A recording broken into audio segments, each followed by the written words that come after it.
महाभारत के युद्ध में कौरवों की और 11 अक्षौहिणी सेना और पांडवों की ओर से 7 अक्षौहिणी सेना ने भाग लिया था। यानी इस युद्ध में सभी महारथियों की सेनाओं को मिलाकर करीब 50 लाख से ज्यादा लोगों ने भाग लिया था। लेकिन ये अब सवाल उठता है कि इतनी विशालकाय सेना के लिए युद्ध के दौरान भोजन कौन बनाता था और कैसे ये सब प्रबंध करता रहा होगा।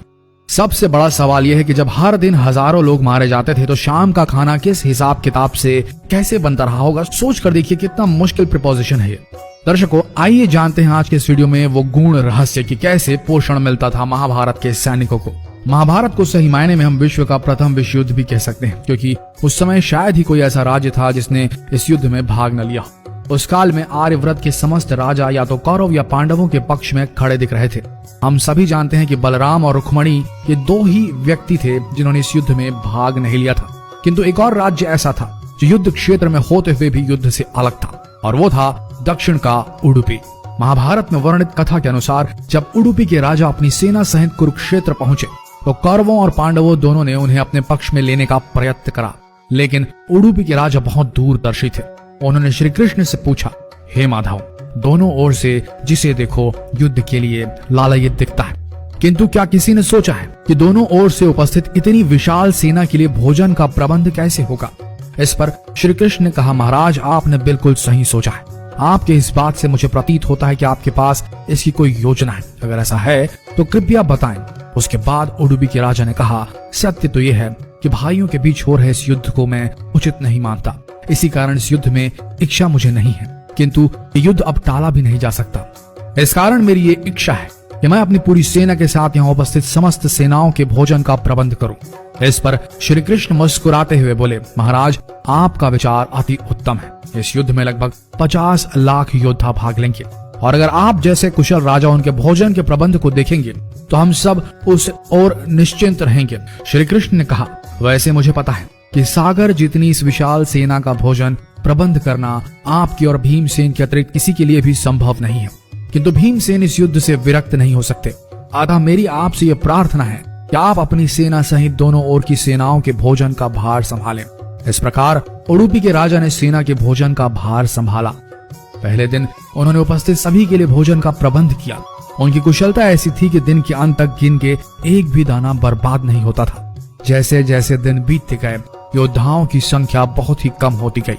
दोनों ओर के योद्धा ये देख के आश्चर्यचकित हो जाते थे कि हर दिन के अंत तक उडुपी नरेश केवल उतने ही लोगों के लिए भोजन बनाते थे जितने वास्तव में उपस्थित रहते थे।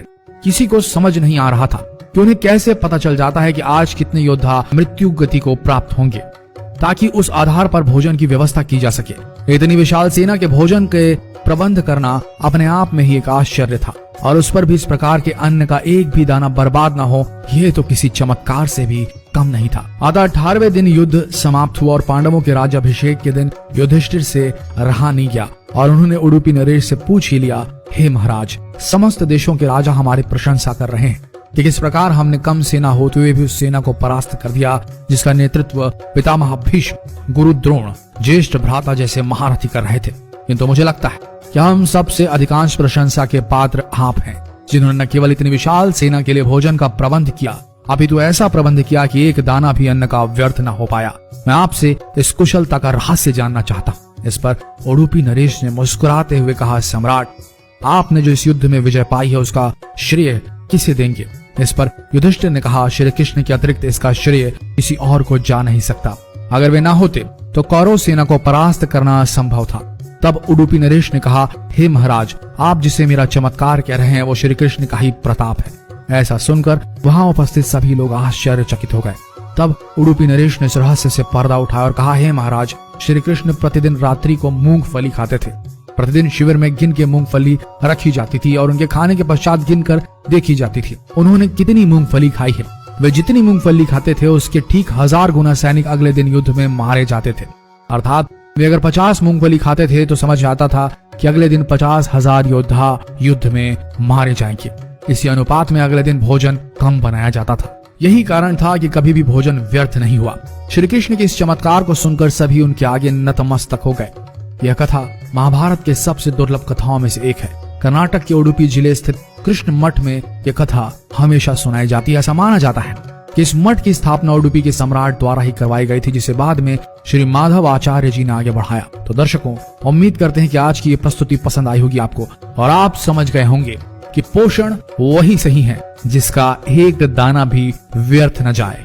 शायद आप इस गूढ़ रहस्य को समझ गए होंगे और अगली बार अपनी थाली में खाना छोड़ने से पहले सोचेंगे जरूर। तो मिलते हैं अगले दिलचस्प वीडियो में, तब तक के लिए बने रहिए इस पेज के साथ और हो सके तो जो भी आपको लगे इस ज्ञान को जितना हो सके इस वीडियो को शेयर करें, ताकि हमारा देश पुरातन भारत जो था उससे जुड़ सके आज का आधुनिक भारत। मिलते हैं अगले दिलचस्प वीडियो में, तब तक के लिए आप सबका धन्यवाद।